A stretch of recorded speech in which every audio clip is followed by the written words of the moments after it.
সরস্বতী হলেন হিন্দু ধর্মের অন্যতম প্রধান দেবী। তিনি বিদ্যা, জ্ঞান, শিক্ষা, সঙ্গীত, শিল্পকলা, কবিতা, বাকশক্তি এবং সংস্কৃতির অধিষ্ঠাত্রী দেবী হিসেবে পূজিত হন। শুভ্র বস্ত্র পরিহিতা, সাদা রঙে প্রতীকিত পবিত্রতা ও জ্ঞানের প্রতীক। চার হাতে বীণা, সঙ্গীতের প্রতীক, পুস্তক, জ্ঞানের প্রতীক, জপমালা, আধ্যাত্মিকতা এবং বড়মুদ্রা। বাহন, সাদা হংস, সত্য ও বিচক্ষণতা প্রতীক। সরস্বতী পূজা খুব জাঁকজমকপূর্ণভাবে পালিত হয়।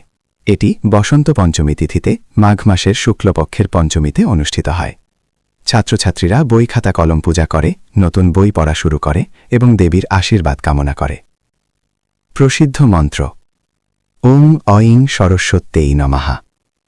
ওং সরস্বতী মহাভাগে বিদ্যে কমললোচনে বিশ্বরূপে বিশালাক্ষী বিদ্যাং দেহি নমোস্তুতে। ভালো লাগলে লাইক ও চ্যানেলটি সাবস্ক্রাইব করবেন।